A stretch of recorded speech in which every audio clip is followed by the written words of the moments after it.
Hello students, today's topic is optimal binary search tree, that is OBST. Various numericals asked on this topic, so this topic is very important to complete your university examination paper successfully. So this is the algorithm that is given to us, ठीक है. So ये algorithm है. In this algorithm आपको क्या दिया हुआ है, आपको निकालना है optimal binary search tree with P, Q and N. N stand for number of node, Q stand for number of unsuccessful comparison where the cost doesn't exist, ठीक है, and P stand for the number of comparisons where the cost exists, ठीक है. सो यहाँ पे हमको क्या करना है, हमको यहाँ पे मैट्रिक्स निकालना है. कितने मैट्रिक्स निकालना है? 2 मैट्रिसेस हमको निकालना है, ठीक है, जिसमें रहेगा पहला तो वेट वाला मैट्रिसेस और दूसरा रहेगा आपका ई वाला मैट्रिसेस, ठीक है. E stand for the cost, ठीक है, and W stand for the weight, ठीक है. एंड हियर आपको दिया रहेगा न्यूमेरिकल लाइक दिस, ठीक है, जहाँ पे हमको क्या दिया हुआ है, एन दिया हुआ है, stand for the number of node N, 0 1 2 3 and 4. मतलब एन कहाँ से शुरू हुआ है हमारा? 0 से शुरू हुआ है, ठीक है. P I stand for the number of successful comparison. तो पी आई कहाँ से शुरू है? Not from the zero. Zero के लिए हमारा क्या रहता है? हमेशा डैश रहता है, ठीक है. और आगे शुरू हुआ है हमारा P1 Q, P1 Q and P2 P3 and P4, ठीक है. वैसे क्यू आई शुरू हुआ हमारा, Q I stand for the number of unsuccessful comparison, ठीक है. तो अनसक्सेसफुल कंपैरिजन के लिए हमारा 0 से शुरू हुआ है, 0.10 0.10 0.08 0.02 एंड 0.10, ठीक है. तो हमको ये इतना न्यूमेरिकल, सिर्फ इतना न्यूमेरिकल गिवन रहता है यूनिवर्सिटी में, ठीक है. तो हमको सबसे पहली स्टेप क्या निकालनी है? हमको निकालना है P I plus Q I. सबसे पहले हमको क्या निकालना है? P I plus Q I, that we need to calculate P I plus Q I, ठीक है. सो हमको क्या करना है आगे?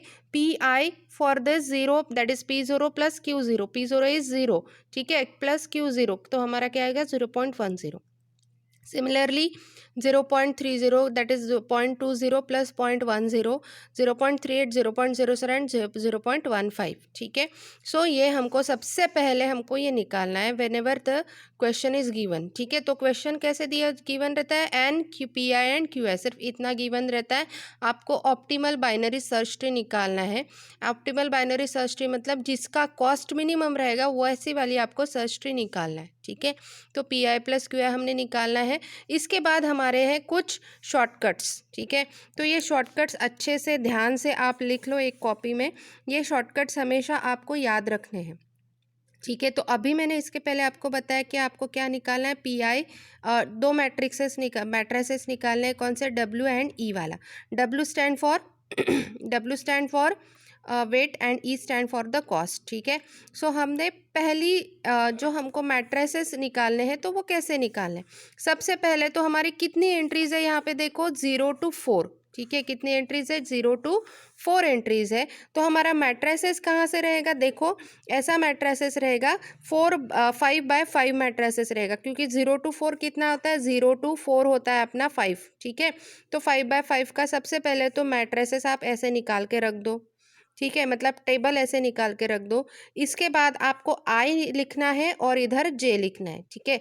तो आई कैसे लिखना है? आई आपको 1 से 5 तक लिखना है. आई आपको 1 से 5 तक लिखना है. और जे की एंट्री कैसे लिखनी है? 0 to 4 की. मतलब जो हमको गिवन है, गिवन क्या है हमको? 0 to 4 गिवन है, तो हमारा ये क्या रहेगा? पूरा जे रहेगा, ठीक है. तो डाउन से लेके अप तक असेंडिंग ऑर्डर में आपको जे लिखना है, और अप से लेके डाउन तक डिसेंडिंग ऑर्डर में आपको क्या लिखना है? आई लिखना है, ठीक है.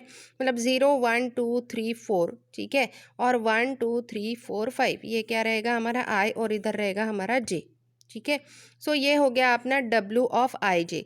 सिमिलरली आपको E of I J matrices भी कैलकुलेट करना है. तो E ऑफ आई जे के लिए भी सिमिलर मैट्रिसेस आपको निकालना है 5x5 वाला, ठीक है, जिसमें J की एंट्री आपकी रहेगी अपवर्ड, ठीक है, और I की एंट्री आपकी रहेगी डाउनवर्ड. मतलब आपको 0 से 4 ऐसे लिखना है और 1 से 5 ऐसे लिखना है E ऑफ आई जे के लिए, ठीक है. सो इतना हमारा हो गया. अब हम देखते हैं शॉर्टकट क्या है इसके. तो शॉर्टकट क्या है? सबसे पहले तो पहला रो जो रहेगा W एंड I का, पहला रो मतलब कौन सा? ये लास्ट वाला जो रो है ये, ठीक है।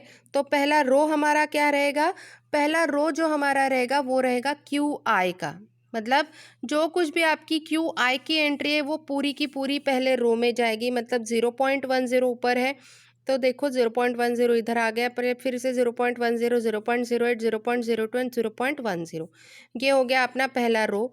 वही पहला रो किस में रहेगा अपना, यहाँ पे रहेगा, ठीक है। ई ऑफ आई जे के लिए फिर से पहला रो जो है वो हमारा लिखा हुआ है हमने। ई ऑफ आई जे के लिए कैसा है, 0.10, 0.10, 0.08, 0.202 एंड 0.10। तो ये पूरी एंट्री कौन सी है, ये वाली है क्यू ऑफ आई की, ठीक है। तो एज इट इज़ हमने यहाँ पे पुट कर दिया है क्यू ऑफ आई, ठीक है। तो पहला रो क्या रहेगा हमारा, पहला शॉर्टकट क्या है हमारा, पहला शॉर्टकट है कि फर्स्ट रो क्या रहेगा, क्यू ऑफ आई का रहेगा, जो है वो हमने लिख दिया है, ठीक है। उसके बाद आपको दो कॉलम्स बनाने हैं शॉर्टकट में, पहला है कैलकुलेशन ऑफ W एंड दूसरा है कैलकुलेशन ऑफ E। तो कैलकुलेशन ऑफ E में पहले सेकेंड रो तक हम देखते हैं, उसके बाद जो नेक्स्ट है वो मैं बाद में आपको बताऊंगी। सबसे पहले तो लिखते हैं हम कैलकुलेशन ऑफ W। तो कैलकुलेशन ऑफ W क्या बोलता है, सेकेंड रो, पहला रो तो हमने फिल कर दिया, second row, third row, fourth row and fifth row, जितने भी रो रहेंगे उसके लिए शॉर्टकट क्या है, सेकेंड रो से लेफ्ट की जो कोई भी एंट्री है plus PJ and QJ, left की जो एंट्री है वो प्लस PJ एंड QJ, ठीक है।